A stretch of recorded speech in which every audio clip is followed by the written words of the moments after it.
Knicks start their road trip off in style, beating the Warriors 119-104. Reggie Bullock hit his first 4 threes, went 4 of 5 for the game from downtown, 12 points. Knicks, 40 points in the first quarter, the most they've scored in any quarter all year. And R.J. Barrett, career-high 28, another great game from him and the Knicks. Steph Curry had 20 in the first half, 10 in the second. Knicks beat Curry and the Warriors. I think we call this a developing situation. As we join you from our Delta MSG studios, Bill Pito and Wally Zerbiak, the Knicks now have won 3 straight. That's after the 5-game losing streak. They're now at 500 for the season. And what I loved about it is they had every person on the Golden State Warriors, including their whole coaching staff, whining at the referees the whole entire game. And that's what the defense the Knicks are playing is starting to do to the other teams. It's just wearing them down.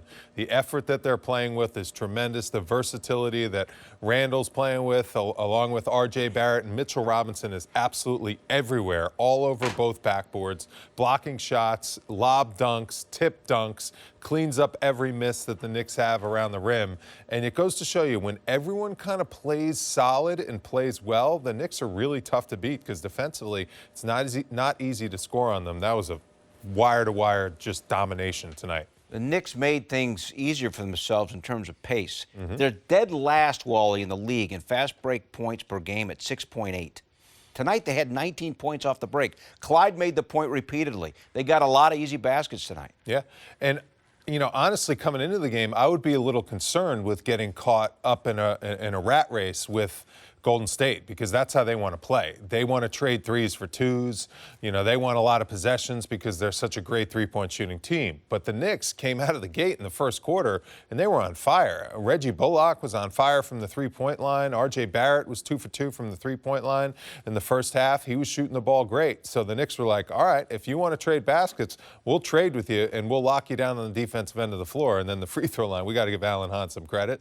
I mean, the Golden State Warriors were hacking and whacking all night long. I didn't want to do that, but he deserves all the credit. credit. The Knicks had a season-high makes from the line, 32, season-high attempts from the line, 41. Hahn in the pregame said, watch that. It was going to be a factor, and it turned out he was right. How about R.J.? 5th straight game, Wally, career-high 28. 5th straight game for him with at least 19 points. Yeah, I'm telling you, his finishing around the basket is phenomenal. When he gets around the hoop, he finishes with his right hand, his offhand, very, very well. And if we could get him out in transition, forget it. I mean, he is a highlight waiting to happen, really runs the floor very well.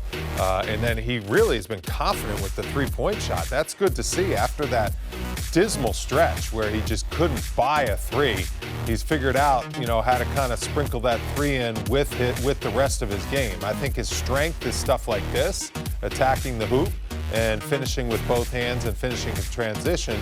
And then when he can get himself into a rhythm like this and then knock down the threes, sprinkle that into his game, you know, his game goes to another level. I just think he's playing at such a high level, and Tom Thibodeau is trusting him and Julius Randle, leaving them out there for a ton of minutes, and they're producing and delivering. So Draymond Green, with 1:04 to go in the first half, picked up his second tee, got thrown out.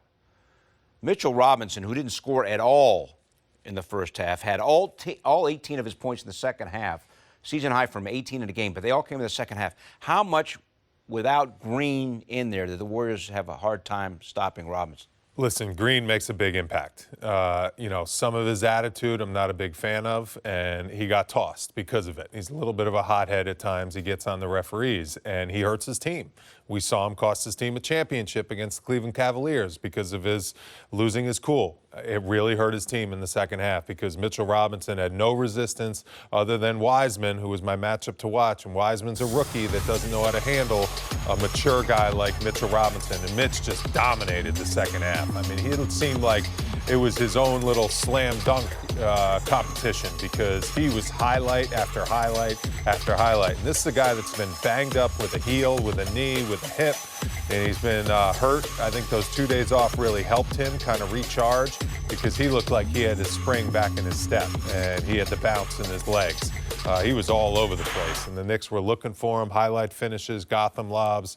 And I think a big reason why was without having Draymond Green down there to kind of enforce, Mitch ran roughshot.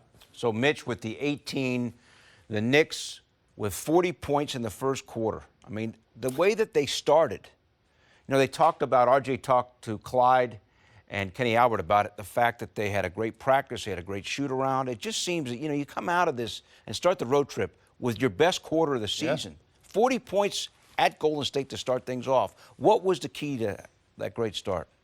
I just think this team's really coming together before our eyes. And, this Golden State team is playing good basketball. They're coming off a big win against the Spurs last night. Yes, they were on a back-to-back, but the Knicks just completely throttled them from the beginning of this game. And I don't think teams like playing against the Knicks. I really don't. It's a grind, right? It's a grind, exactly. I think teams are used to the Knicks just kind of, letting go of the rope, like Alan Hahn likes to say. But Knicks aren't letting go of the rope this year. If you want to get a win against this Knicks team, you're going to have to earn it. You're going to have to play hard. You're going to take some lumps. You're going to take some bruises because this team's not giving up anything easy. And Julius Randle that close to a triple-double, 16 points, 17 rebounds, and 9 assists.